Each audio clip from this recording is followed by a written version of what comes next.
Queridas y queridos, vamos a continuar y ahora sí a finalizar el estudio de... Ah, se me olvidó el texto. A ver, vamos a ver. Ya lo están viendo en pantalla, pero no recuerdo el título. Mientras ustedes ven el texto, se llama El papel de la escuela en el desarrollo libidinal del niño.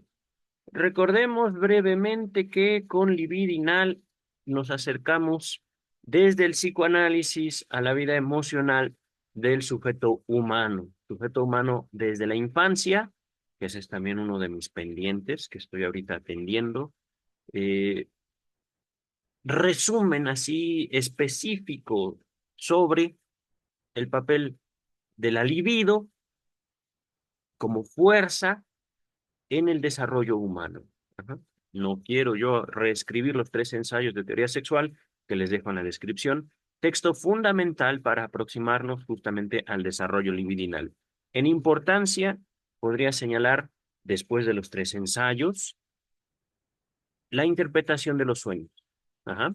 Estos son como básicos para aproximarnos a esta palabrita que empezó usando Sigmund Freud, pero que continuaron usando sus discípulos, entre ellos la doctora Melanie Klein. Ajá. Estamos abordando en estos videos toda la obra de la doctora Melanie Klein, que fue, digamos, después de Sigmund Freud, al morir el maestro, quien cobra una importancia que en su momento la puso en contradicción, en conflicto con la hija del maestro, con Anna Freud. Ajá. Estoy haciendo este trayecto, digamos, de estudio para llegar a la obra del doctor Jacques Lacan, ajá, que sería, dentro de la historia del psicoanálisis, la segunda figura en importancia histórica. Ujú. Eh, Ahorita, sin más, hemos estado abordando en los videos pasados, les dejaré en la descripción de este video la lista de reproducción completa del texto de Melanie Klein, el papel de la escuela en el desarrollo libidinal del niño. Esta sería la cuarta parte. Ajá. Hemos estudiado cómo los niños particularmente envuelven tanto a compañeros, tanto a maestros como a contenidos, materias, conocimientos, con esta energía, digámoslo así, un tanto misteriosa para quien no conoce de psicoanálisis, llamada libido. Ajá. Podemos aproximarnos a la libido como la capacidad de amar y de odiar. Un tercer texto que también les incluiré en la descripción, ya para aproximarnos a un Freud tardío, a una teoría psicoanalítica casi por completo desarrollada, sería Más allá del principio de placer, donde Freud introduce la noción, la idea, pulsión de muerte, como digamos, la segunda cara de la libido. Ajá. Capacidad de amar y de odiar. No se puede separar lo uno de lo otro. Ajá.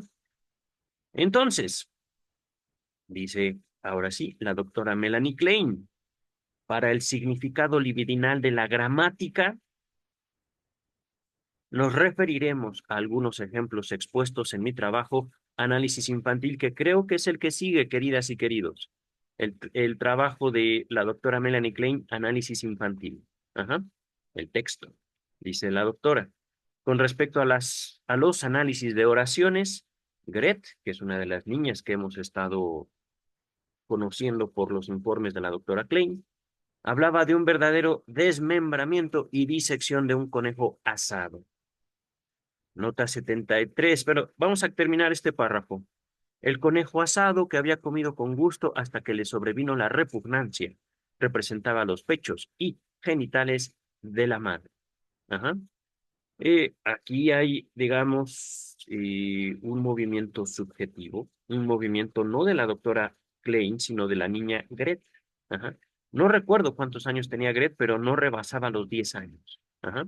Ahorita, nota 73 nos dice, demostré claramente en mi trabajo análisis infantil que tendencias orales, anales y caníbales o canibálicas, temáticas también logran sublimación en el hablar. Fíjense, hemos estado ahorita mencionando algunos verbos, ajá, actividades, ujú, Aquí yo destaco hablar. Ajá. Con gramaticales, aquí, la gramática, estamos hablando la capacidad de escribir. Ajá. Otro verbo, comer. Ujú. Sin este verbo, sin lo que implica este verbo, no podemos vivir. Ajá. Creo que es todo, pero hay un verbo implícito, simbolizar, la capacidad de asociar algo con otra cosa, asociar, simbolizar. Una cosa simboliza a la otra, que es justamente algo básico para la gramática. Ajá. Tenemos capacidad de escucha y de escritura, capacidad de comunicarnos a partir de que somos capaces de construir símbolos. Ajá. Sin eso, no podemos comprender esto. Y esta capacidad de simbolizar, esta capacidad de abstraer, abstracción, quiere decir la construcción de un mundo interno que nos permite el lenguaje. Ajá. Esa, digamos, que sería en importancia la segunda después de comer y que va también, digamos, unida a la capacidad de procesar, ajá, a través de la comida. Comemos, procesamos alimentos, nuestro cuerpo se nutre. Ajá. Ahorita estoy describiendo lo que pasa en el organismo por la comida. Pero desde que llegamos a este mundo, el lenguaje nos recibe. La gente nos habla, nuestros papás, nuestros cuidadores. Ajá. Somos capaces por medio de esta relación de construir símbolos y a partir de esta relación podemos construir una relación mucho más amplia con la sociedad, ajá, con nuestra familia extensa, con la gente que no necesariamente vemos todos los días, pero que la sangre nos une, ajá, nuestros lazos, digamos, sanguíneos, ajá, y más allá, escuelas, hospitales, doctores, etcétera, etcétera, etcétera, el mismo Estado, el gobierno, las leyes. Todo esto gracias a la capacidad simbólica, como una extensión mental, digámoslo así, de la relación que establecemos con nuestro propio cuerpo a través de la comida. Ajá. Ahorita he dado como un complemento de este texto de Melanie Klein, que realmente no es difícil. El psicoanálisis, por mucho que pudiera espantarnos por su dificultad, es en realidad mucho más fácil de lo que creemos. Ajá. Dice el texto.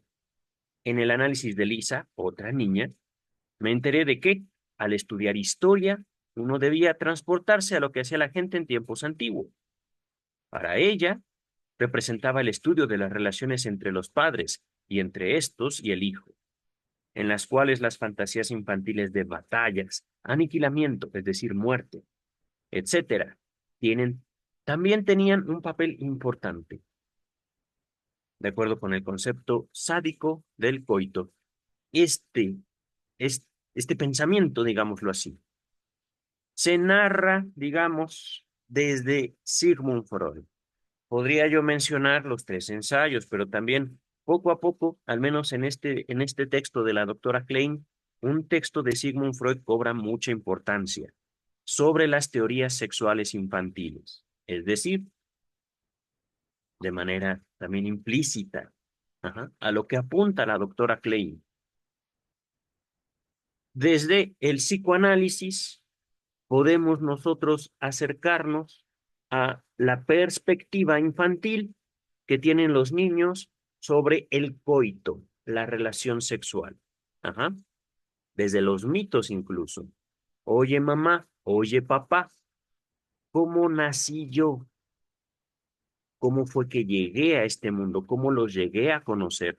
Ah, bueno, te trajo la cigüeña. Ah, bueno, Dios nos regaló. Fuiste tú el regalo de Dios. Etcétera, etcétera, etcétera, etcétera. Ajá. Pocos padres en el transcurso de la historia humana dicen, bueno, tu mamá y yo tuvimos relaciones sexuales y a partir de que mi espermatozoide fecundó al óvulo de tu mamá, tú naciste. Punto. Ajá. ¿Sobre qué postura tomar? Es indistinta, queridas y queridos. No les puedo decir, sean científicamente verdaderos para eliminar toda narrativa, cómo se diría? Ignorante, como tratando de asociar la religión con la mentira. Ajá. Ahí es algo, esa es una postura, digamos, falsa también. Desde Tótem y Tabú, Sigmund Freud asocia la religión con la construcción del símbolo, como he ido narrando, ajá, como he ido explicando este texto de Melanie Klein. Ajá. No hay en la religión sino un cambio, actores por otros actores, digamos, culturalmente difundidos, ajá, socialmente difundidos. Ya no estamos hablando de mi papá, estamos hablando del padre de todos, Dios, por ejemplo. Ajá. Y digamos como la religión, y esto ya es más bien trabajo mío, yo inauguro una línea de investigación que denomino psicoanálisis del Estado. Llega la religión, digámoslo así, a la narrativa, al discurso social, como un empeño, un intento de cohesión grupal, pero es un intento fracasado justamente por el elemento de la sociedad, la subjetividad, el sujeto, el sujeto humano. Ajá. Podemos decir, y esto ya haciendo también un breve contexto histórico, una persona acepta el catolicismo como la religión verdadera y lo comparte con sus semejantes. ¡Pup! Ya de repente, tres personas aceptan el catolicismo, pero uno comienza a hablar de arrianismo. Investiguen qué es el arrianismo. Ajá. Dentro del catolicismo, que son realmente diferencias minúsculas en cuestiones doctrinales, pero que terminan enemistando a estos tres y matándose los unos a los otros. Y solo por mencionar diferencias dentro del mismo catolicismo. Ya cuando hablamos del catolicismo contra el luteranismo, el calvinismo, entonces, uff, al infinito. Ajá. No hay dentro de la humanidad la posibilidad de unir tendencias subjetivas, de unir perspectivas. ¿Por qué? Somos diferentes, queridas y queridos.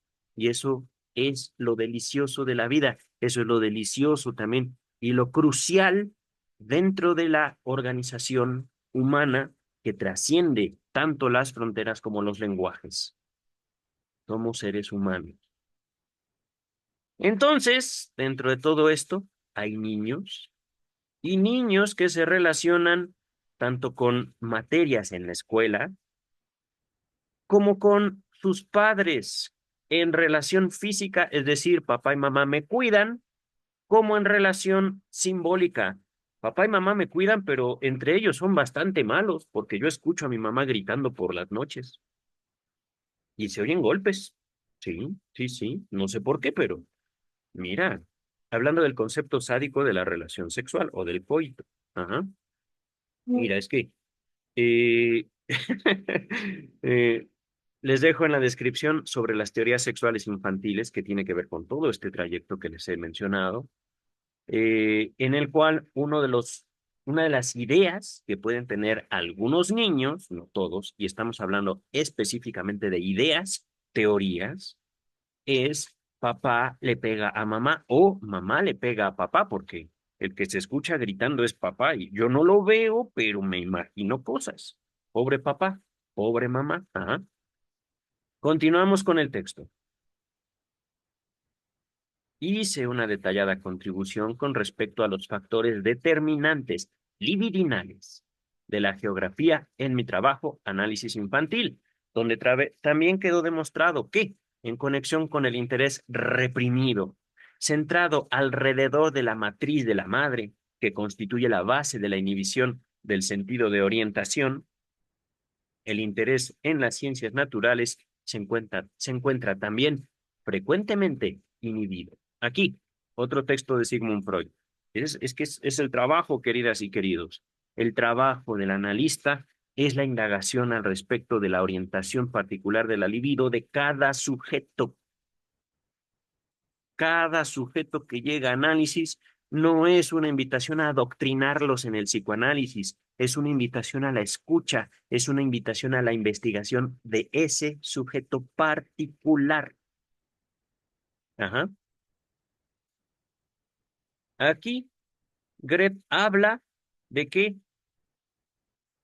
el análisis de oraciones, es decir, sujeto, verbo, predicado, etcétera, adjetivos, artículos, elementos del lenguaje, a ella, a esta pequeña, a esta niña, le hace pensar sobre su comida y cómo sus papás, tal vez, me estoy aquí haciendo una suposición, pero no creo que es una suposición muy descabellada. Sus papás crían conejos o lo compran, tal vez lo matan, lo parten en pedacitos y se lo comen junto con ella. Ajá. Puede ser que lo hayan matado, puede ser que ya lo hayan comprado muerto. Ajá. Pero a esta pequeña, por asociación, la gramática apunta a eso. La otra niña, la otra niña pone el énfasis en la historia y cómo la historia a ella y solo a ella le evoca la relación entre sus papás y ella. Ajá. Y eso que hacen los papás, de lo cual pues puede o puede que no tenga ninguna experiencia, es decir, no los haya visto, no los haya oído, pero sí tiene ideas al respecto. Y acá, geografía. Ujú. ¿Cómo que geografía? Tenemos un cuerpo, queridas y queridos. Y sin el cuerpo, sin la ubicación del cuerpo, la geografía no tiene sentido. Ninguno. Es sencillo. Es muy, muy sencillo. Pero para eso tenemos que aproximarnos a obras a veces difíciles, porque vienen de la medicina, pero se apartan de la medicina. Ajá. Dice el texto. Pude demostrar una de las causas de la inhibición para el dibujo en el caso de Félix. Ah, es verdad. Antes de avanzar, les había hablado de un texto de Freud, La represión. Ajá. Porque una cosa es lo que sentimos y otra cosa es lo que queremos sentir. Cuando hablamos de inhibición, estamos hablando de una lucha, de mí contra mí. No quiero saber de eso, no quiero sentir eso.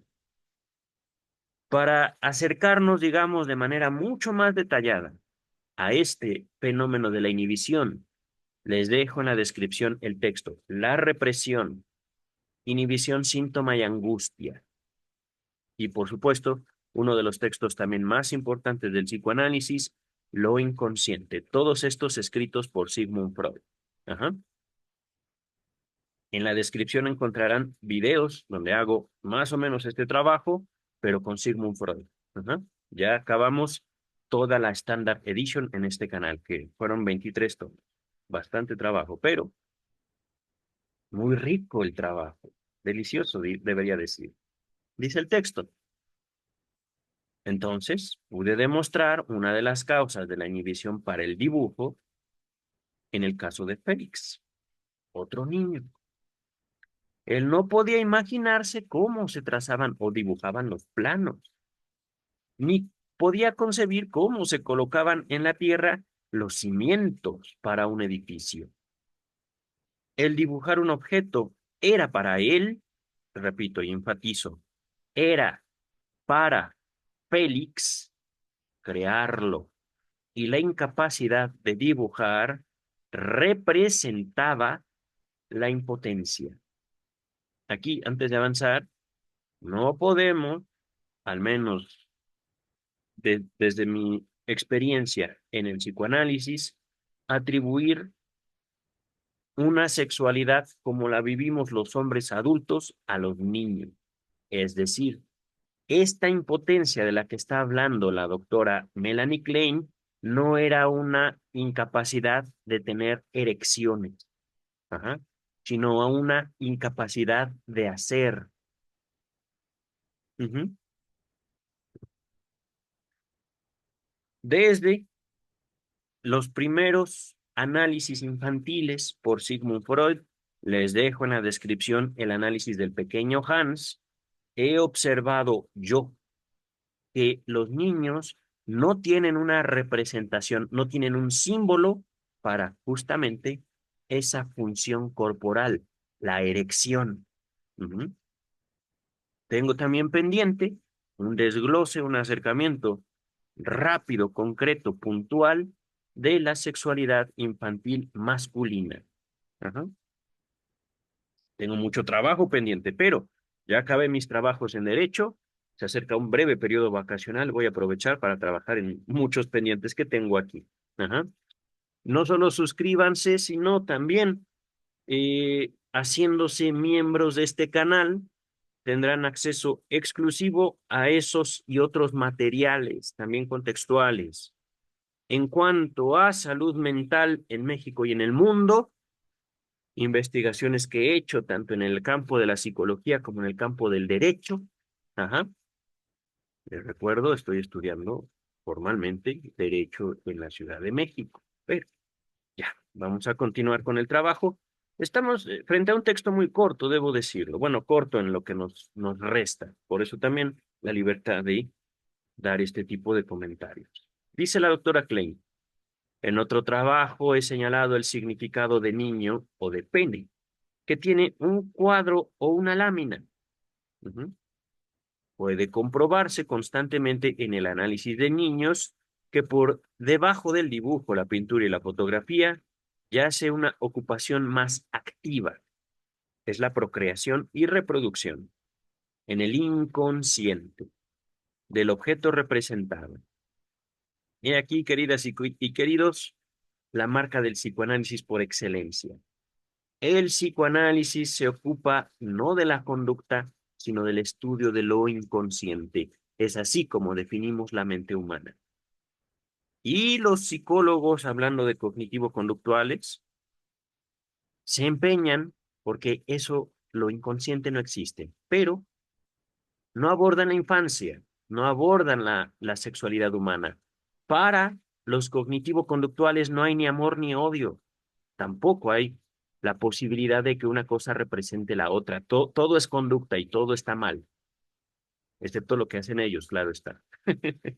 Dice el texto, en la etapa anal de la organización, ahorita vemos eso, significa el producto sublimado de la masa fecal. Esto, queridas, queridos, está tomado no casi de la letra, tampoco es literal, de tres ensayos de teoría sexual. Es, digamos, como un derivado. Ajá. Es en tres ensayos donde Freud comienza a nombrar etapas del desarrollo psicosexual, es decir, formas a través del cual el infante humano se apropia tanto de su cuerpo como del mundo. Ajá. En una relación doble, psíquica. Ajá. Aquí estamos hablando de cuando los niños aprenden a ir al baño. Ajá. Pueden, gracias a su desarrollo neuronal, distinguir aquella región que constituye genital, pero también con funciones evacuatorias, orina, caca. Ajá. Eso es antes del coito. La relación con la pipí, la relación con la caca, es una relación que los niños establecen consigo mismos y con sus papás. Ajá. Aún antes, siquiera, de controlar sus manitas, sus pies. Ajá. Aún antes de caminar. Ujú. Entonces, Reproducción literalmente no significa de manera primaria tener hijos, sino justamente hacer pipí o popó. Ujú. Otra de las teorías sexuales infantiles. Yo, por ejemplo, como niño, puedo dar a luz haciendo popó. Ujú. Por ejemplo. Y esto aún antes de concebir mentalmente la diferencia niño, niña. Ujú. Producción, reproducción, procreación. Avanzamos de la etapa anal a la genital y todavía no se introduce, o puede que en este caso sí. En cuanto a la etapa genital, la actividad ya masturbatoria infantil. Ajá. En la etapa genital, hablando 4 o 5 años más o menos, ya caminan los niños, ya pueden mover sus manitas conforme a su voluntad. La producción de un hijo o una producción por medio de un esfuerzo motor totalmente inadecuado. Ajá. Aún habiendo llegado a una etapa superior del desarrollo, parece que el niño sigue considerando al dibujo como un gesto mágico, eso está bello, por el cual puede realizar la omnipotencia de sus pensamientos. Tótem y tabú. Texto bellísimo, Tótem y tabú, en la descripción de este video. Nota 74 al respecto de gesto mágico. Véanse el trabajo de Ferenczi, Estadios en el desarrollo del sentido de la realidad. Curioso, Tótem y Tabú también es de 1913. Regresamos al texto principal. Ese texto de Ferenczi no lo tengo, queridas y queridos. No podría compartirlo con ustedes. Podríamos buscarlo y de hecho les invito a que si ustedes gustan, lo busquen en Internet, en Google. Continuamos ahorita con la doctora Klein, que ya estamos prontos por terminar. Sin embargo, el dibujo contiene además tendencias destructivas y despreciativas. A ver, antes de avanzar, nota 75. De esta manera, en el fondo de la caricatura, además de la burla, habría, habría una verdadera metamorfosis desfavorable del objeto representado. Ajá. Bueno, ahí tiene razón. No lo había considerado así, doctora Klein, pero tiene razón, efectivamente. Ernst, Ernesto, ajá, otro niño, por ejemplo, dibujó círculos en el croquis de una cajita de rapé, que en sus juegos representaba los genitales maternos, haciéndolos sobrepasar. Luego los sombreó, dejando un óvalo en el centro del cual de cual, dejando un óvalo en el centro del cual dibujó otro círculo pequeño. Ajá. De este modo hizo, palabras de Ernst, más pequeño el popochen de mamá, el óvalo en lugar del círculo. Y entonces él tenía razón. Ajá. Repito, y esto como una acción libidinal, el niño representaba con circulitos los genitales de su mamá. Ajá.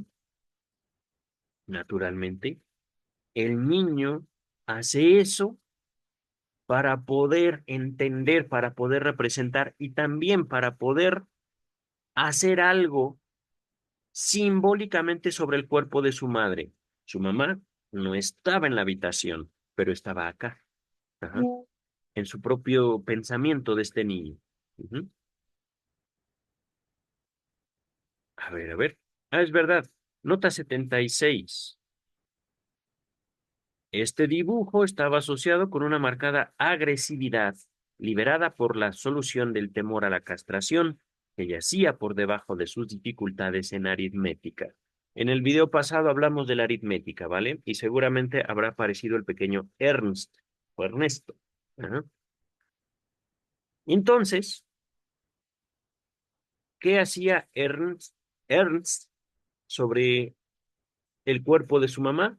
un acto agresivo a través de ese dibujo, pero su mamá no era afectada por esa agresión, no era descargada esa agresión literalmente sobre ella, sino sobre una representación, sobre una idea de ella a través de un dibujo. Ajá.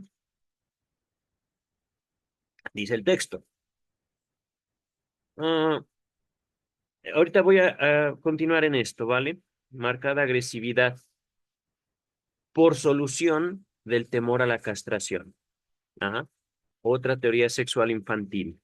Ya cuando los niños se dan cuenta, principalmente los niños varones, como Ernesto, justamente. Ajá. ¿Por qué las niñas no tienen pipí? ¿Por qué las niñas no tienen pene? Mm. ¿Y si a mí me lo pueden cortar? No, no, qué horrible pensamiento. Pero ellas no tienen. ¿Cómo pasa eso? Seguro mamá. Sí, mamá. Mamá es la culpable. Ajá. Entonces, para que ella no me haga eso, yo la voy a agredir. Ajá. ¿Cómo se atreve siquiera a pensar que me puede quitar lo que yo tengo? Hmm, ¿Me explico? Ajá. Aproximaciones y soluciones que hacen de los niños de los problemas que ciertamente ellos inventan, pero que esos problemas les sirven para acercarse al mundo y a sus elementos. Los elementos más importantes ahí son papá, mamá y él o ella, ajá, es decir, los niños. Regresamos al texto. A ver, ya habíamos acabado esto. Ujú. Félix, otro niño, a menudo me decía que la física era incomprensible para él. Como ejemplo me contó que no podía entender cómo se propagaba el sonido y solo podía entender, por ejemplo, cómo penetraba un clavo en la pared. En otra ocasión habló de un vacío y dijo que si mi salón fuera un vacío al entrar aire, también entraría alguien. Repito, al entrar alguien a su salón, también entraría una persona. También esto pudimos comprobar que era determinado por las ideas del coito, en las cuales el aire representaba al semen. Ajá. ¿Cómo es que llegan los analistas a estas conclusiones? Escuchando. Ajá. Cada sujeto establece una relación particular con su propio cuerpo. A partir de esa relación, construimos o desarrollamos nuestra capacidad simbólica. Ujú. Esta capacidad también es básica para entender lo que en una psicología más amplia podemos entender como inteligencia, podemos llamar inteligencia. Ajá. Y esto es también algo específico del psicoanálisis. Psicoanálisis, no psicología. No subestimamos como analistas la capacidad simbólica de los niños, porque ahí empieza todo. Y de hecho, los niños tienen una mayor capacidad de explorar y de desarrollar su capacidad simbólica que los adultos. ¿Por qué? Porque los adultos nos inhibimos, nos reprimimos mucho más que los niños. Ajá.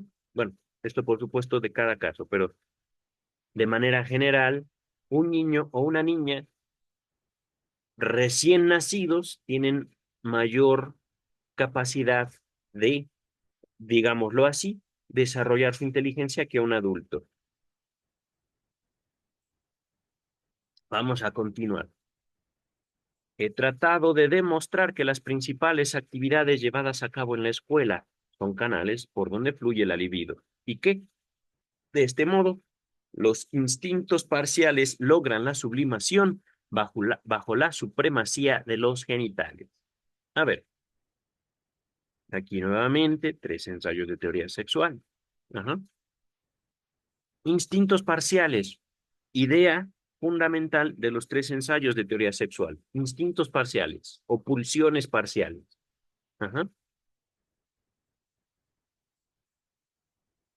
Canales por donde fluye la libido. puedo hacer una observación de una obviedad. Para mí, la lectura constituyó un canal por donde fluye mi libido. Eso es obvio. Ajá. En esta actividad que yo estoy haciendo, hay una sublimación. Es decir, esa energía a través de la cual yo obtengo placer es una manifestación de un instinto parcial bajo la primacía de los genitales, dice el texto. Eso es una, ¿cómo decirlo? Una categorización, una construcción.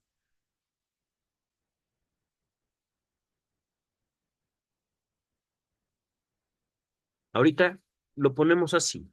Ajá. Me apropio de mi cuerpo, descubro que tengo zonas específicas del mismo que a mí, en lo particular, a mí me encantan. Pero yo sé que esa estimulación, yo sé que esas partes de mi cuerpo no las puedo tocar en todo momento, por lo cual puedo yo buscar obtener una satisfacción no necesariamente de esa área, sino de otras.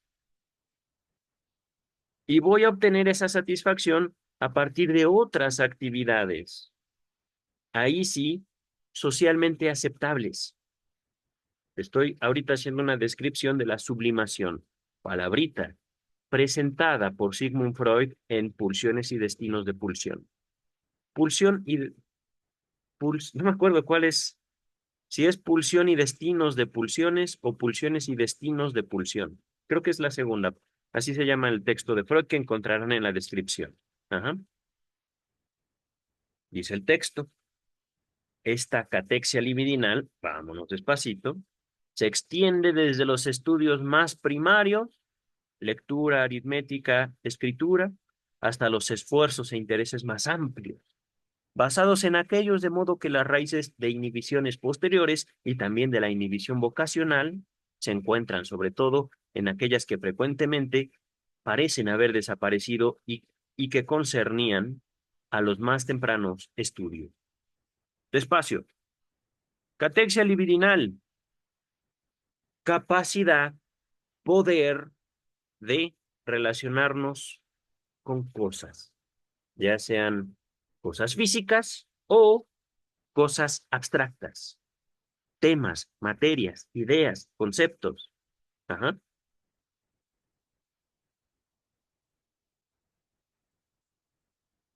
Ahora, creo yo que el resto, al menos hasta aquí,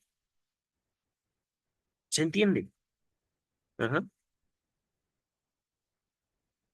Yo establezco una relación primero con mi cuerpo, luego con papá y mamá, y luego en la escuela, con temas, ajá, actividades. Ujú.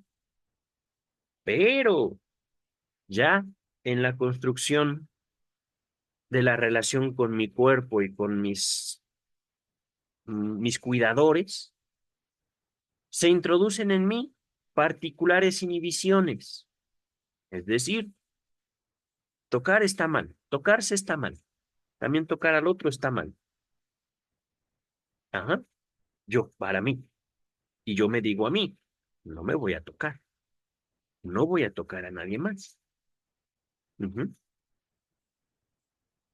Poco a poco, el sujeto humano, como digámoslo así, un sistema autorregulado, va adquiriendo él solito, ella solita, inhibiciones, prohibiciones, represiones. Ajá.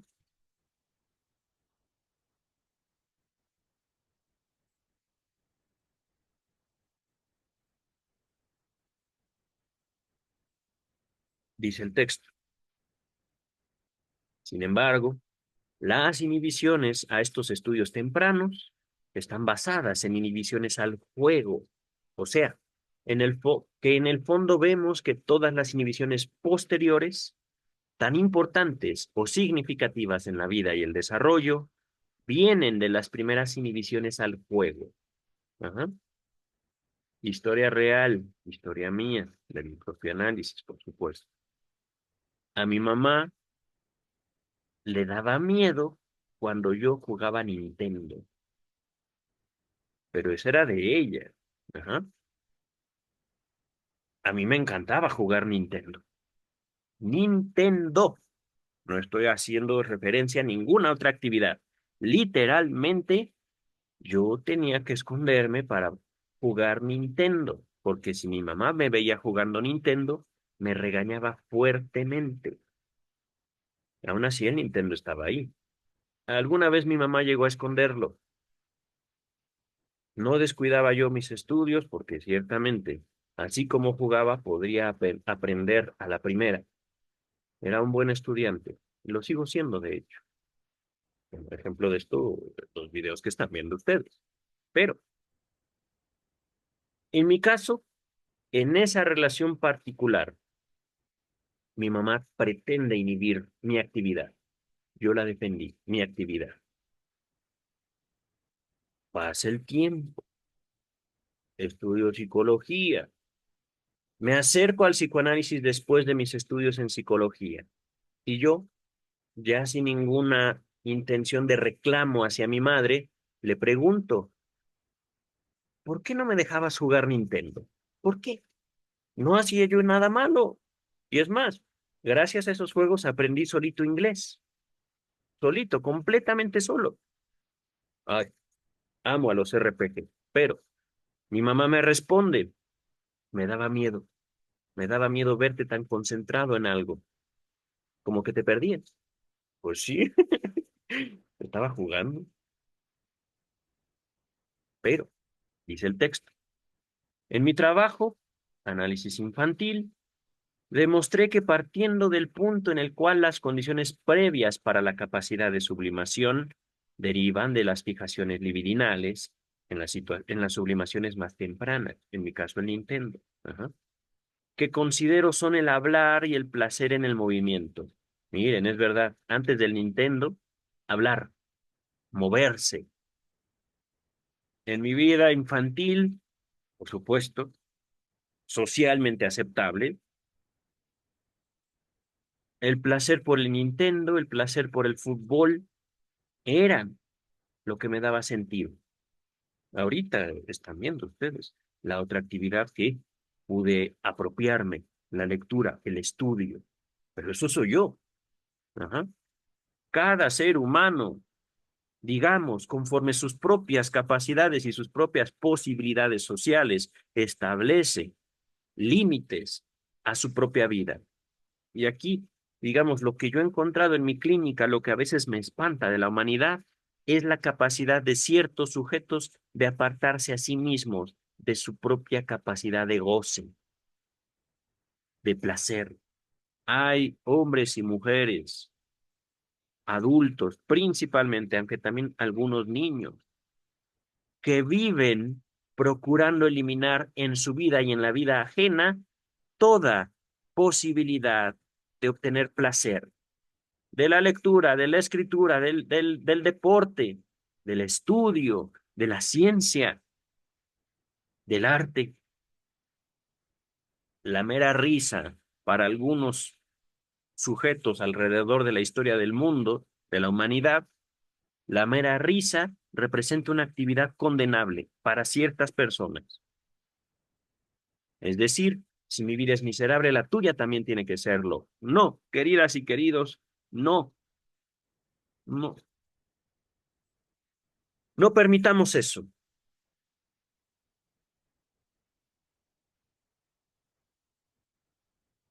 Esa es mi postura.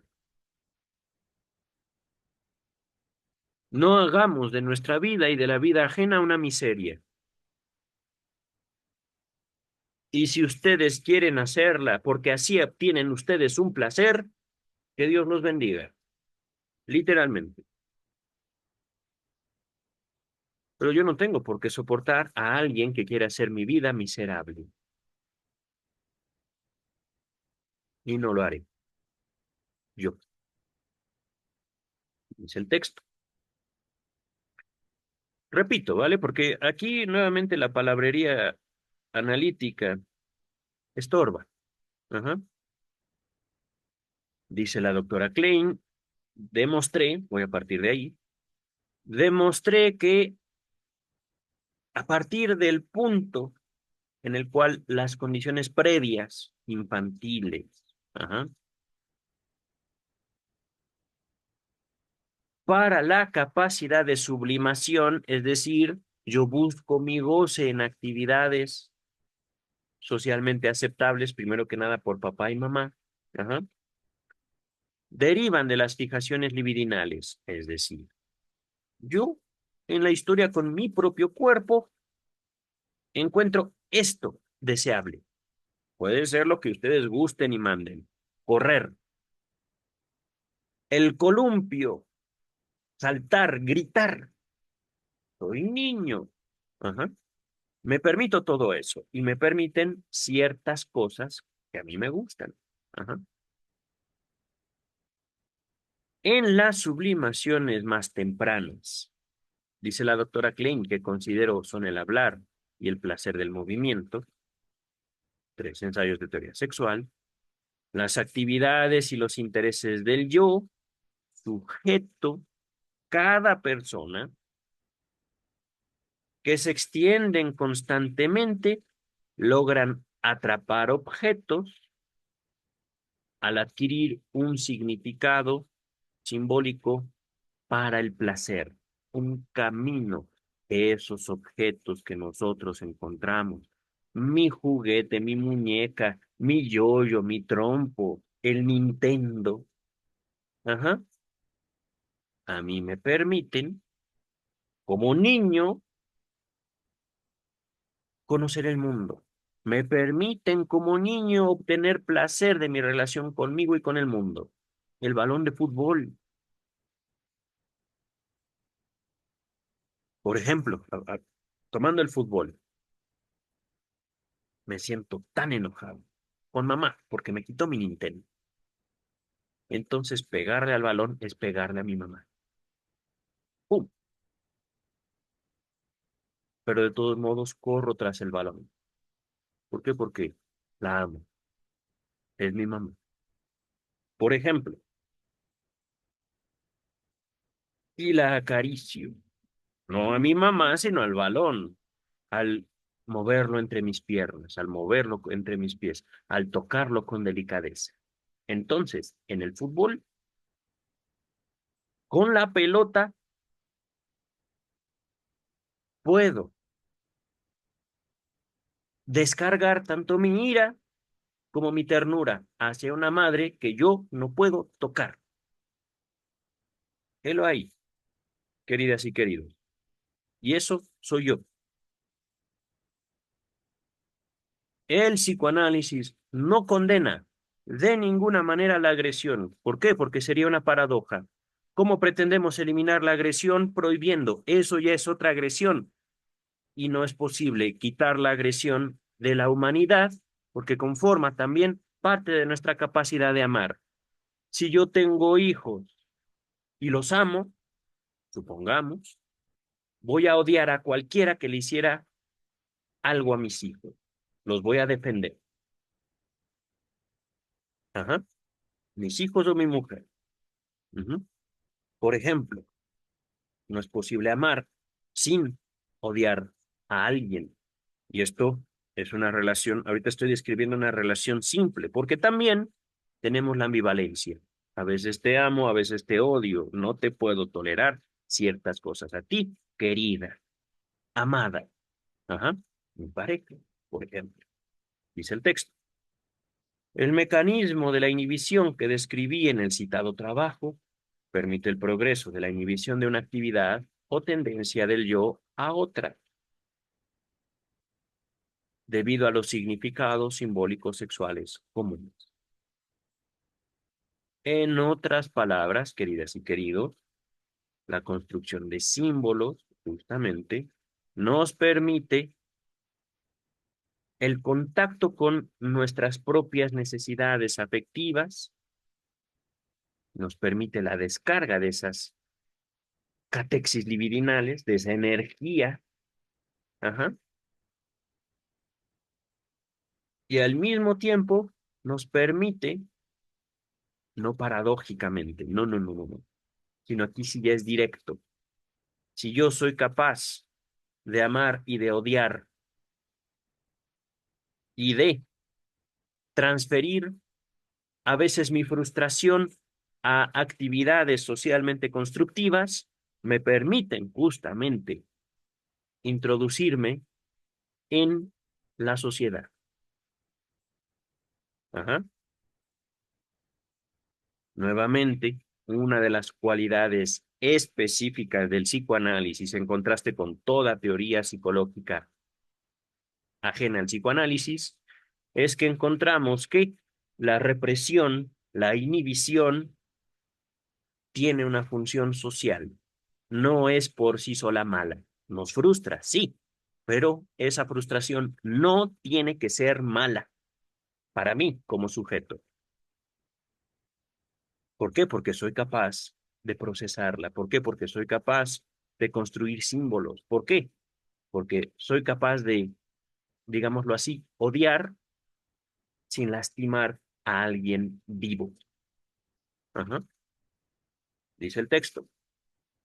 Ya que hacer desaparecer las inhibiciones más tempranas implica también evitar otras nuevas. Debe darse mucha importancia a las inhibiciones del niño de edad preescolar. Preescolar. Ajá. 5, 4 años. Aun cuando no sean muy marcadas.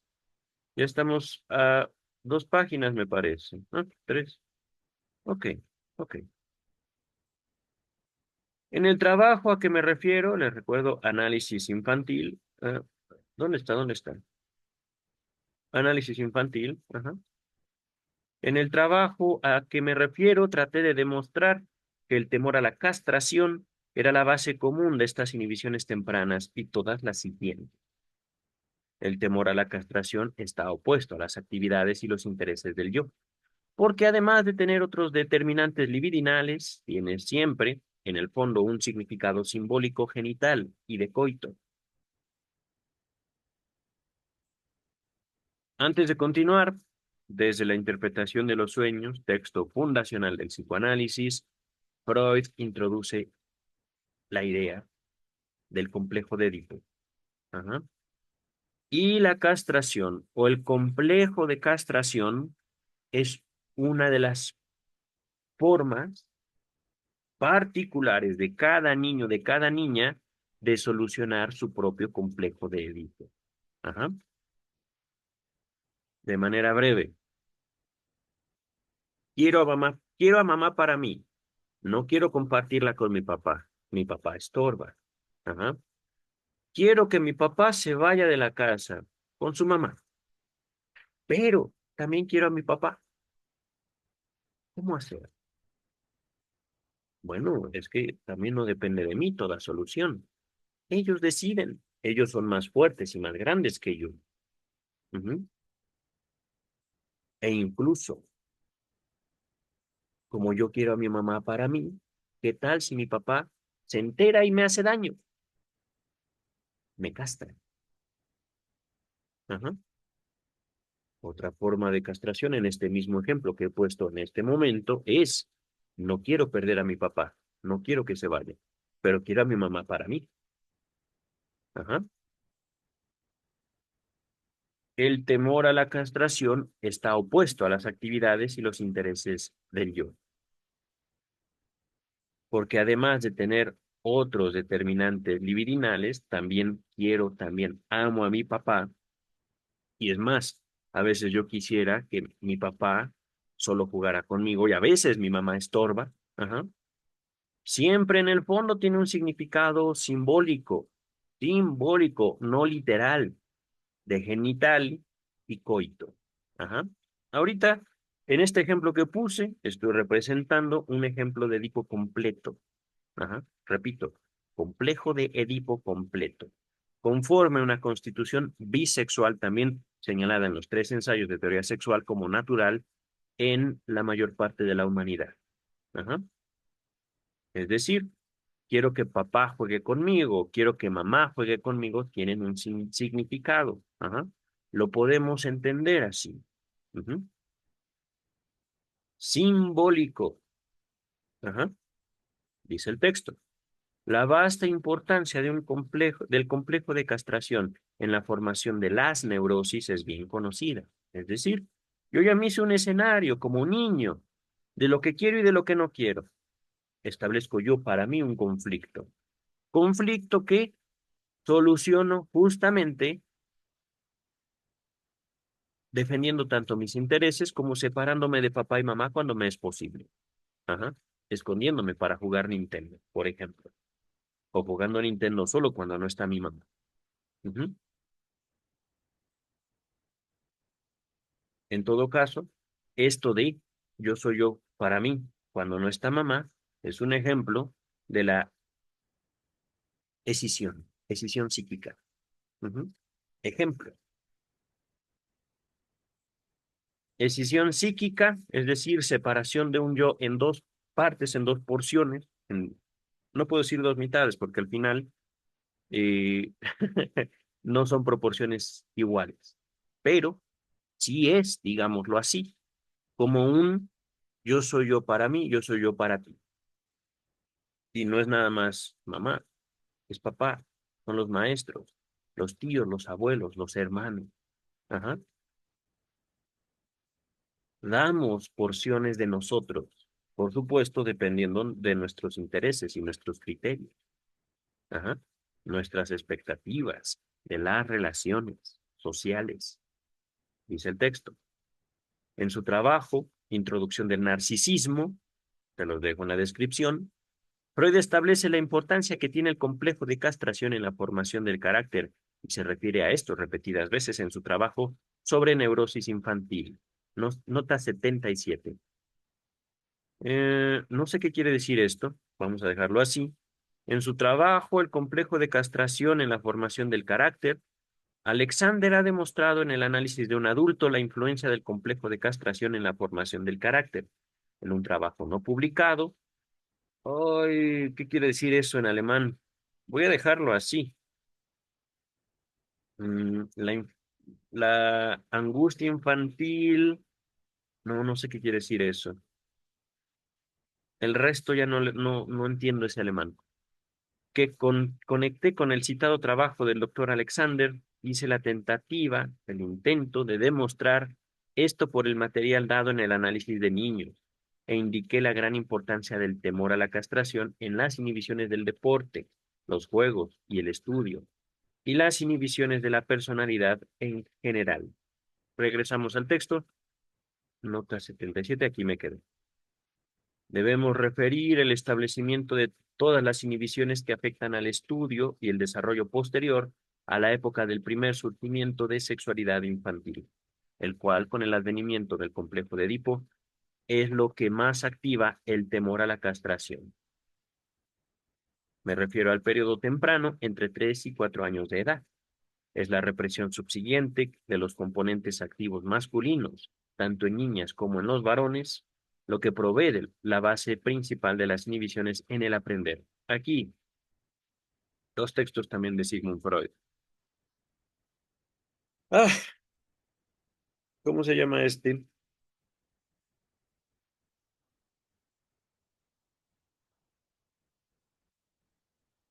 Algunas consecuencias psíquicas de la diferencia anatómica entre los sexos y les dejo otro que es la feminidad. Ajá. Hay otro que no me acuerdo, tiene que ver con la feminidad. Ah, ahí Freud aborda justamente la diferencia eh, psíquica entre niños y niñas y establece justamente Freud, Sigmund Freud, componentes activos masculinos y componentes pasivos femeninos. Pero Una niña, estos componentes se presentan tanto en niñas como en niños, es decir, un niño al mismo tiempo tiene componentes activos masculinos y pasivos femeninos. ¿Por qué? Porque es un niño. Ajá. Y una niña tiene al mismo tiempo componentes activos masculinos y pasivos femeninos. Entonces, ¿por qué la diferencia? Porque justamente esto, de manera cultural, se manifiesta principalmente de una forma o de otra. Por supuesto, habrá niñas que tengan componentes activos masculinos mucho más desarrollados que incluso muchos niños. Ujú. Pero eso no quiere decir que esa niña será por fuerza lesbiana o, digamos, manifestará esta configuración particular adquirida en ella y para ella, por ella, ajá, eh, no quiere decir que se manifestará completamente en el ejercicio de su propia sexualidad. Estamos hablando de postura activa o pasiva que toman niñas y niños frente a sus cuidadores y posteriormente adoptan para sí mismos. Ajá. Si mal no recuerdo, esto se introduce en tres ensayos de teoría sexual que, como les digo, es central para el psicoanálisis. Ujú. Vamos a continuar. La contribución que hace el componente femenino a la sublimación, ya lo explicamos, también esto, resulta ser siempre la receptividad y la comprensión, que constituyen una parte importante de toda actividad, la parte ejecutora e impulsora. Sin embargo, la activa, la masculina, que podríamos decir, que realmente constituye el carácter de cualquier actividad, se origina en la sublimación de la potencia masculina. Es decir,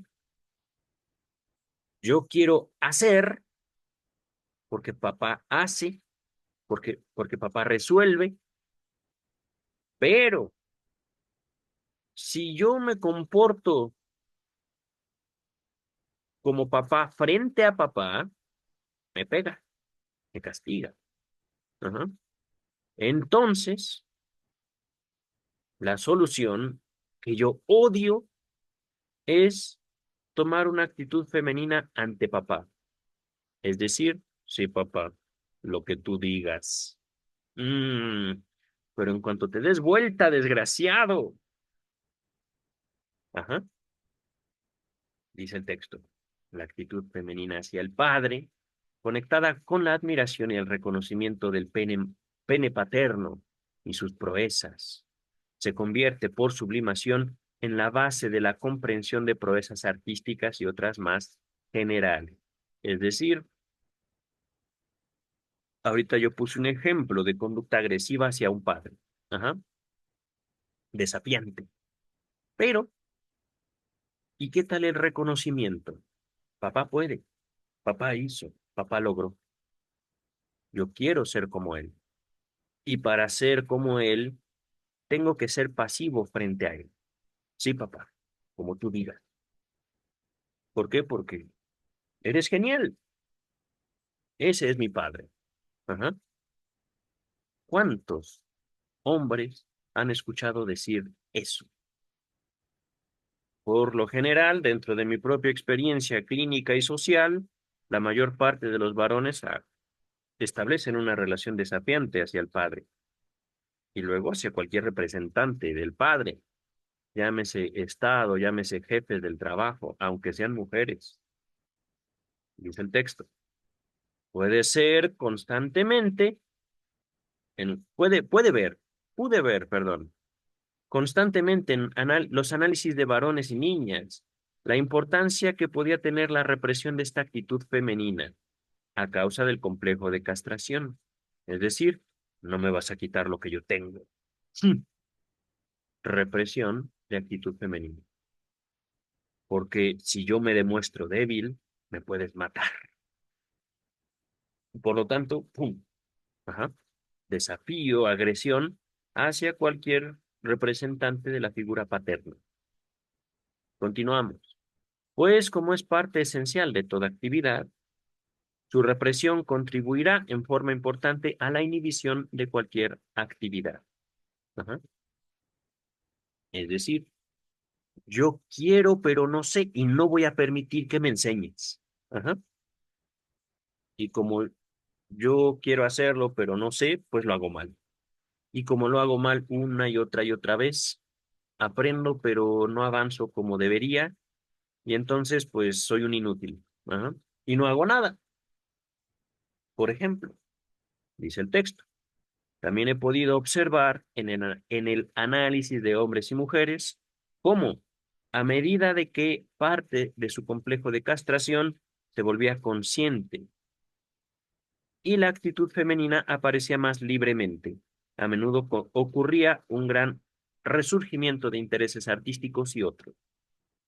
En el análisis de Félix, un niño, por ejemplo, cuando después de la solución de parte de su temor, de su temor a la castración apareció la parte femenina de su actitud frente al padre, el talento musical, que surgió al mismo tiempo, se expresó primeramente como admiración y aprecio de un director y compositor, sustituto del padre o símbolo del padre. Ajá.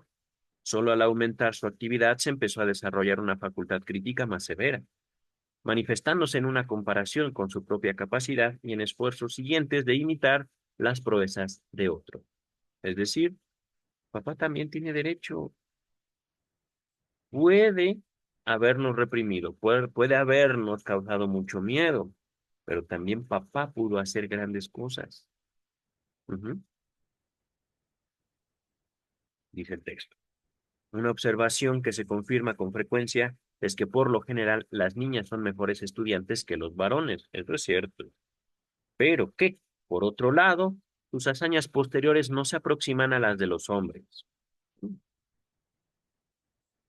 ¿Cierto?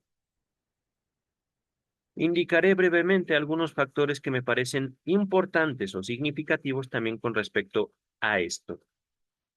Parte de las inhibiciones, y esto es más importante para el desarrollo posterior, que resultan de la represión de la actividad genital, afecta la actividad y el interés, en forma subjetiva y objetiva. Miren, una observación. Primero que nada, esto, a mi criterio y experiencia, también es cierto, pero fue escrito por una mujer. Ujú. Esto es como algo curioso de nuestro tiempo, la forma en la cual la política actual ya no gira en torno a conservadores y liberales, sino a masculino y femenino. Curioso para nuestro tiempo, 2024, casi ya 2025. Segunda observación, también esto tiene mucho sentido.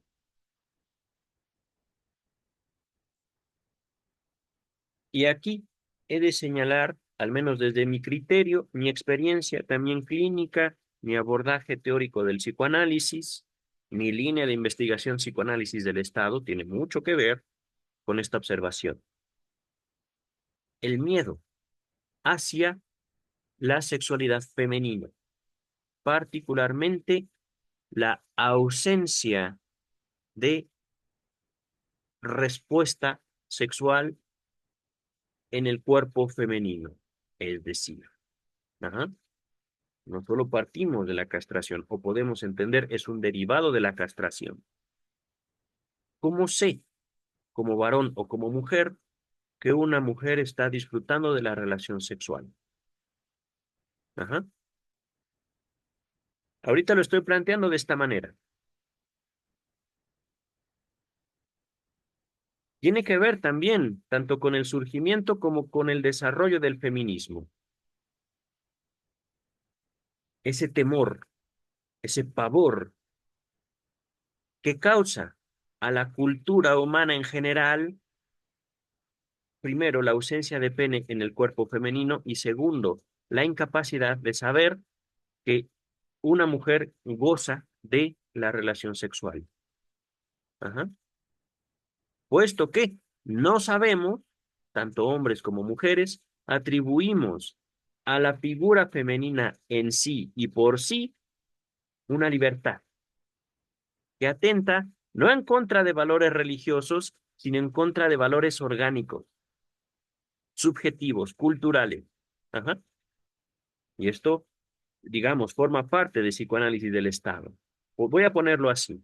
¿Por qué? Porque al final se imprime una necesidad de represión, de inhibición de la figura femenina en general. Ajá. Parte, digamos, cultural, no de un patriarcado. No soy feminista y tampoco pienso dar, digamos, un apoyo al feminismo, sino más bien de intentos de introducir al cuerpo femenino a una especie, digámoslo así, de narrativa cultural. Ajá. Es decir, como, voy a ponerlo así, como no puedo ver tu erección, quiero ver tus lágrimas. Por ponerlo de una manera. Ajá. Y aún a veces cuando yo veo tus lágrimas, no estoy convencido de que te has podido educar. Por ejemplo, ajá,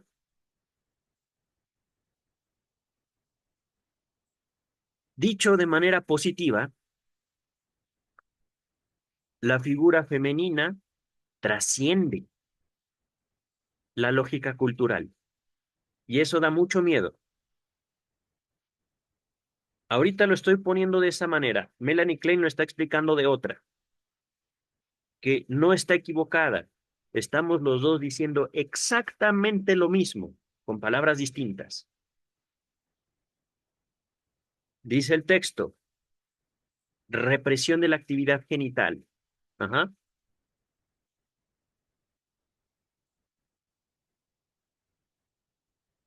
Y esto lo vemos desde Sigmund Freud. Al niño le podemos decir, no te toques ahí. Ajá.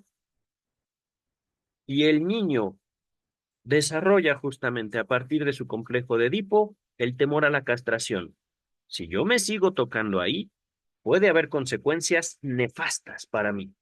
Puedo perder lo que tengo. Las niñas no. No te toques ahí. ¿Por qué no? Explícame, ¿por qué no?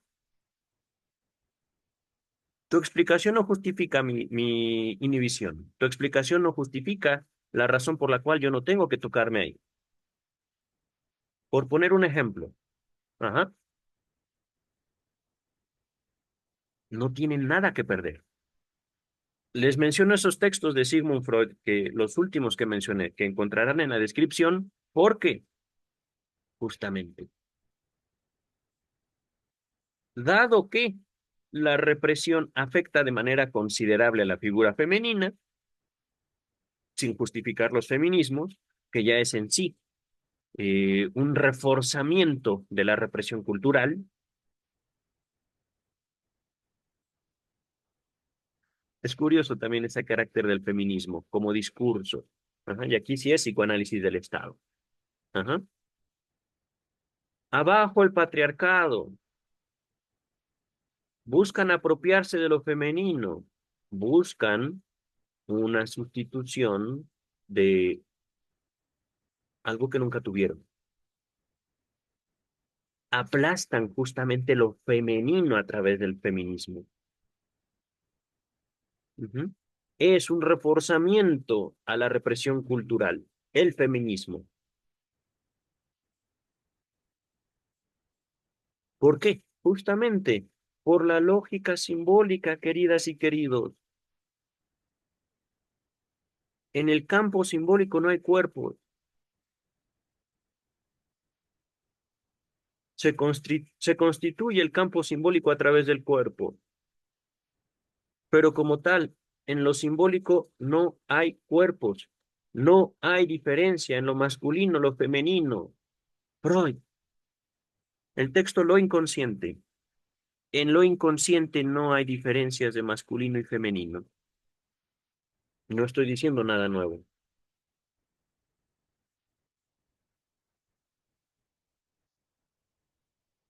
¿Cómo es que entonces se logra construir de manera narrativa efectivamente una diferencia entre masculino y femenino.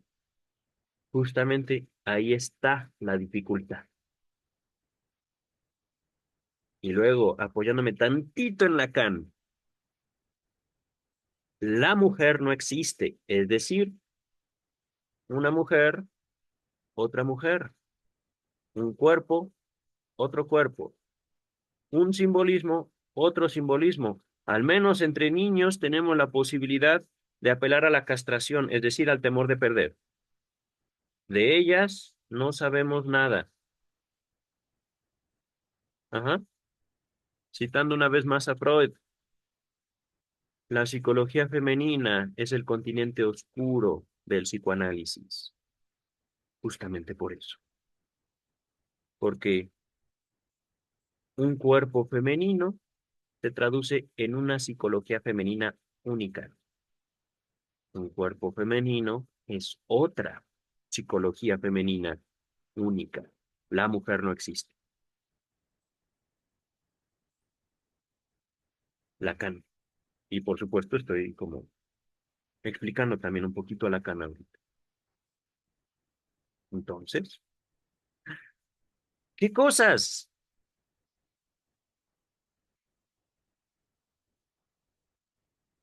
Repito, parte inicia de las inhibiciones. Es decir,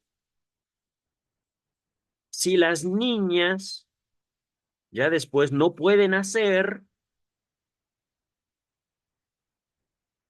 porque no quieren escuchar, porque al final ellas mismas se prohíben hacer, resulta de la represión de la actividad genital, que afecta la actividad y el interés, parte de la historia de la salud mental, histeria. Ajá. Si yo no le presto atención, no existe, pero eres tú misma, es tu propio cuerpo, de todos modos no existe. Y a ver, hazlo existir. No, ahí va. En forma subjetiva y objetiva, es decir, personal, para mí misma como mujer, y objetiva, es decir, socialmente. Ajá. Otra parte de las inhibiciones resulta de la actitud hacia la maestra.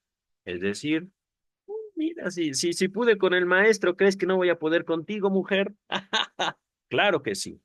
Dicho de una niña. Ajá. O tal vez no dicho, sino actuado. ¿Qué tiene que perder? Pues nada, absolutamente nada. ¿Dejaría de ir a la escuela? No le importa. ¿Puede lastimar severamente a la maestra? No le importa. ¿Puede ella perder algo? Pues no, dice el texto. Así, el varón tiene una dificultad doble en su actitud hacia la escuela y el aprender. Repito, el varón. Todas las sublimaciones que derivan de los deseos genitales dirigidos a la madre conducen a un sentimiento de culpa incrementado hacia el maestro. He aquí una solución del complejo de castración, la culpa, una solución típicamente masculina, aunque no exclusiva, es decir, por lo general los hombres generamos culpa, las mujeres no. Es decir, más o menos el 10% de la población femenina, 10% generará culpa. El 90% de los hombres generará culpa. Ajá. No podemos dar una cifra específica, pero es un aproximado. Ajá. Continúa el texto. La tarea, el esfuerzo de aprender, que en el inconsciente significa el coito, lo llevan a temer al maestro como vengador. Entonces, el deseo consciente de satisfacer al maestro con sus esfuerzos es combatido por un temor inconsciente de hacerlo, darle lo que quiere. Ajá. Lo cual conduce a un conflicto insoluble que determina una parte esencial de la inhibición. Aquí repito, satisfacer al maestro, es decir, hacer la tarea, es decir, participar en clase. Ajá. No quiero, ¿por qué? Pues por mis papás, porque lo que hizo ella, mi mamá, lo que hizo él, mi papá, me hacen, digamos, tener conflicto con eso de satisfacer, ¿cómo para qué? Ajá. Dice la nota 78. En el inconsciente, este deseo corresponde al esfuerzo de superar al padre, o sea, desplazarlo con respecto a la madre, y también al deseo homosexual de conquistar al padre por sus esfuerzos y tenerlo como un objeto de amor pasivo. Papá pasivo. ¿Me explico? Ajá. Continúa el texto. Mm, Este conflicto disminuye la intensidad.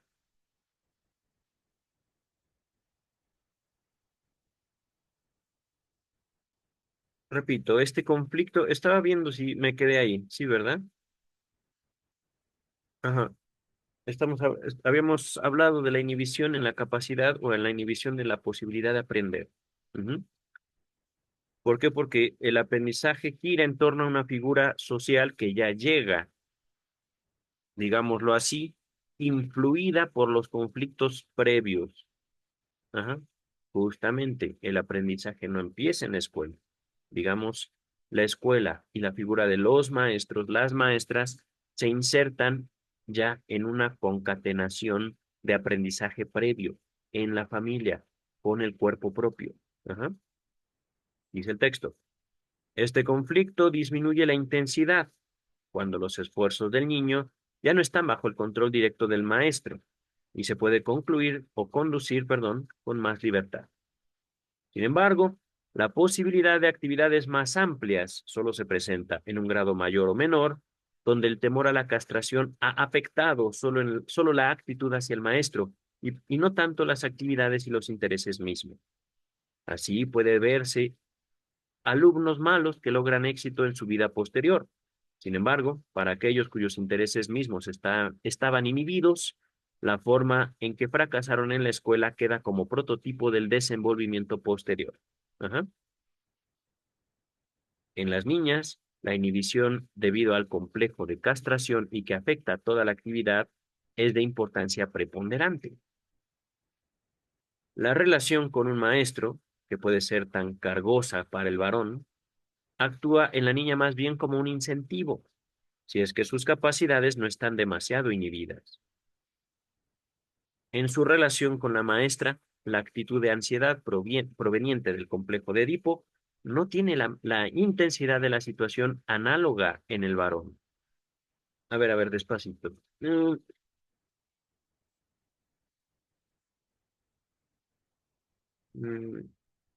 Aquí estamos hablando de maestra y maestro. Ajá. Y tiene que ver con la ocurrencia del complejo de Edipo. Es decir, yo como niño establecí una relación de cariño o de odio hacia papá y hacia mamá. Ajá. Lo mismo en la niña. Ujú. Yo como niño quiero que mi papá me ame, quiero ser reconocido por él. Ajá. Lo mismo por mi mamá. Ajá. O yo como niño establecí una relación de competencia directa y de desafío hacia el padre. O yo como niño hacia mi mamá. Ajá. Distintas posturas, soluciones del complejo de Edipo. Masculino y femenino. Ajá.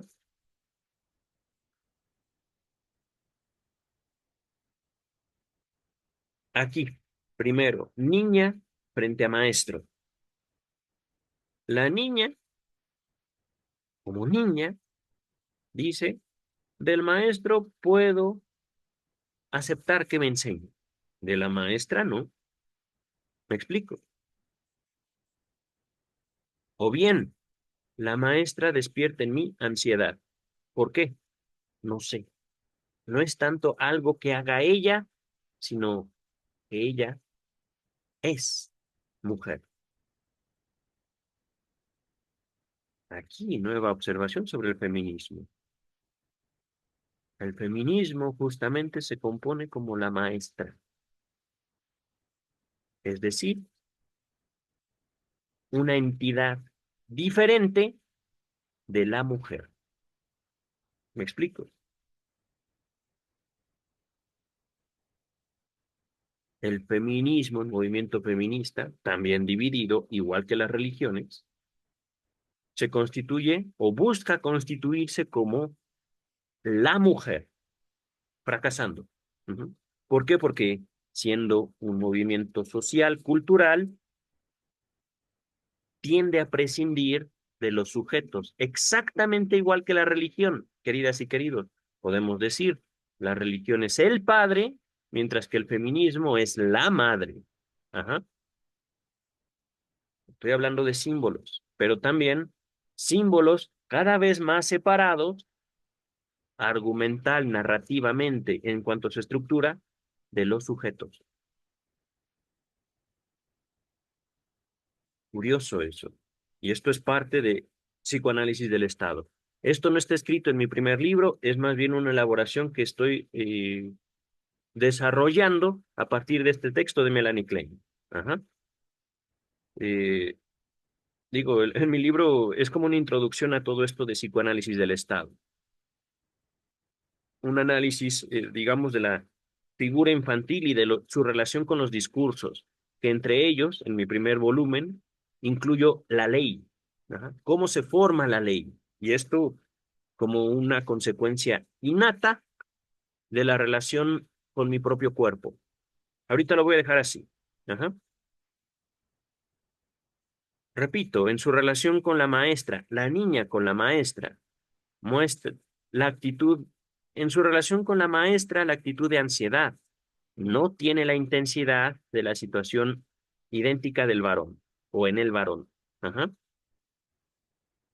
El hecho de que la mujer por lo general no llega a lograr tanto como el hombre en la vida se debe a que generalmente dispone de menos actividad masculina para emplear la sublimación, para emplear en la sublimación. Ajá. Es decir, se separa tanto cultural como subjetivamente, es decir, por un lado, a ciertas mujeres se les reprime más y por otro lado, ciertas mujeres también se inhiben a sí mismas más para ser amadas, por lo que de manera no, no digamos total, sino gran parte de la población femenina no logra hacer en, digamos, la sociedad, no logra alcanzar la actividad que es propiamente rasgo masculino. Ajá. Y empatizo. Estamos hablando de más o menos entre el 10 y el 20% de mujeres que realmente logran. Y esto puede variar, por supuesto, de cultura a cultura, de sociedad en sociedad. Habrá sociedades donde la mujer tenga principalmente el papel activo, la actitud activa. Ajá. Actitud activa. Se oye raro, pero así lo podemos describir. Ajá. Se oye como una repetición, ajá, pero ciertamente. Dice el texto, en en diferencias y rasgos comunes, como también la consideración de otros factores activos en juego, requieren una discusión más detallada. Ciertamente, doctora Klein.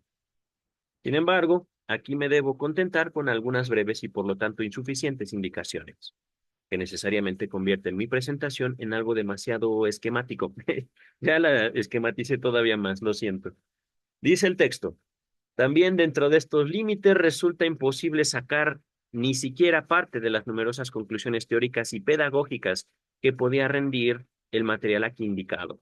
Solo explicaré brevemente una de las más importantes. Antes de finalizar este texto y darle la palabra a la doctora Klein, quisiera hacer este comentario último sobre el feminismo, último en este video. Seguiré haciendo más porque sigue siendo una fuerza política considerable en nuestro tiempo, y esto no por cualquier situación, sino justamente por el desarrollo mismo de la historia de la política. El estudio de la política forma parte de mi línea de investigación, psicoanálisis del Estado. Ajá. Feminismo. El feminismo se equivoca justamente al ignorar la misma historia de la religión.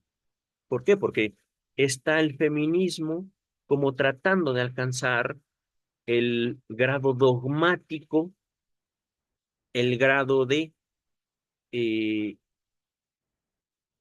¿cómo decirlo?, cohesión grupal que tiene la religión. En el feminismo no hay esperanzas, no las hay. Y por supuesto, tampoco el feminismo se acerca a la masculinidad, no tiene intención.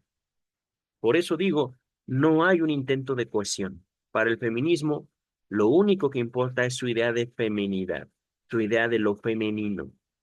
Y al construir esa idea, se torna en un elemento más bien masculino. Ajá. Por eso digo, el feminismo choca directamente consigo mismo al ignorar el papel que ha tomado la religión y justamente las coincidencias que tiene con el movimiento religioso. Ajá. No es que yo, digamos, sea un opositor al feminismo, simplemente ahí está, y hay que tomarlo en cuenta, pero también hay que estudiarlo como un producto humano, como un producto cultural. Ajá. Como empeño político está condenado al fracaso el feminismo justamente por las razones que estoy exponiendo. El feminismo no une, el feminismo más bien separa cada vez más a la población en buenas y malos. Ajá. Y eso es la esencia, digamos, de el discurso feminista. Y es curioso, hasta donde yo sepa, el feminismo no está diseñado por sus pensadoras o pensadores originarios, los fundamentales, como un discurso político, como un discurso de cohesión. Es un discurso reaccionario, ¿ah? Es un discurso opositor,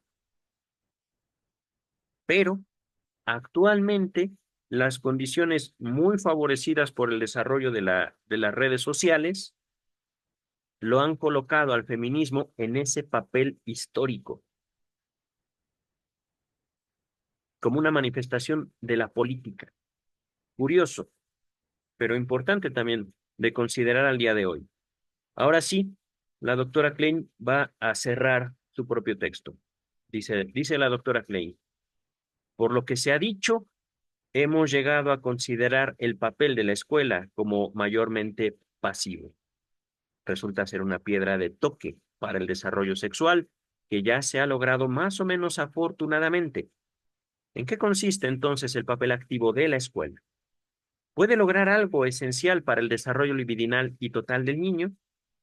Claro está que un maestro comprensivo que considera los complejos del niño vencerá más inhibiciones y conseguirá resultados más favorables que el maestro no comprensivo y hasta brutal, que desde un principio representa para el niño el padre castrador. Ajá. Ciertamente, he visto en varios análisis que aún bajo las mejores condiciones de la escuela ocurren inhibiciones muy fuertes para el estudio. Mientras que aún una conducta muy imprudente por parte del maestro no es necesariamente seguida siempre de inhibiciones. Es decir, es un misterio que tiene solución, pero es caso por caso. Y sin duda, esto no se puede hacer únicamente con la psicología, sino que ahí se está ya poniendo o señalando el papel del psicoanálisis, que lamentablemente ha sido monumentalmente aplastado por la psicología. No puedo decir cognitivo-conductual porque realmente no tiene ese poder. El chiste es este video, justamente, queridas y queridos. El papel en el cual yo mismo me coloco en Internet como un representante del psicoanálisis a nivel internacional. Ajá. Psicoanálisis, no psicología. Dice el texto.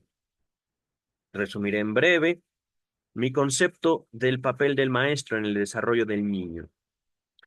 El maestro puede conseguir mucho con comprensión y simpatía, porque de este modo puede reducir considerablemente la parte de la inhibición que proviene de la persona del maestro como vengador. Al mismo tiempo, el maestro benévolo ofrece a los componentes homosexuales del varón y masculinos de la niña un objeto para ejercitar su actividad genital en forma sublimada, es decir, van a buscar la satisfacción, pero no en sus cuerpos, en la posibilidad de entregar la tarea, de participar, de hacerse notar por ese maestro, de hacerse amar por ese maestro o esa maestra. Ajá. Como hemos llegado a considerar en diversos estudios. De estas indicaciones pueden deducirse las posibilidades de daño que pueden resultar de un proceder pedagógico incorrecto y hasta brutal. Sin embargo, donde la represión de la actividad genital haya afectado las ocupaciones y los intereses mismos, la actitud del maestro posiblemente pueda disminuir o intensificar el conflicto interior del niño, pero no podrá efectuar nada esencial con respecto a su desenvolvimiento. Y aún, la posibilidad que tiene un maestro bueno de disminuir el conflicto es muy pequeña, pues los límites son fijados por las formaciones de complejos del niño y es especialmente por su relación con su padre, que determina de antemano su actitud hacia la escuela y el maestro. Esto explica por qué, cuando se trata de inhibiciones más fuertes, los resultados de años de labor pedagógica no están en relación alguna con los esfuerzos que se han hecho, mientras que en el análisis a menudo quitamos estas inhibiciones en un tiempo relativamente corto y se reemplazan por un verdadero placer en aprender. Lo mejor sería, por lo tanto, invertir el proceso. Primero habrían de quitarse las inhibiciones presentes en mayor o menor grado en todo niño, y la labor de la escuela debería partir de esta base. Cuando ya no necesitara disipar sus fuerzas en desalentadores ataques contra los complejos, la escuela podría lograr una obra fructífera y significativa en el desarrollo del niño. Fin del texto. Me ha gustado este texto, queridas y queridos. ¿Cómo se llama el bendito texto? El papel de la escuela en el desarrollo libidinal del niño. Queridas y queridos, finalizamos por hoy. Los veo el viernes en Vida y Obra de Sigmund Freud. Buen trabajo. Bye.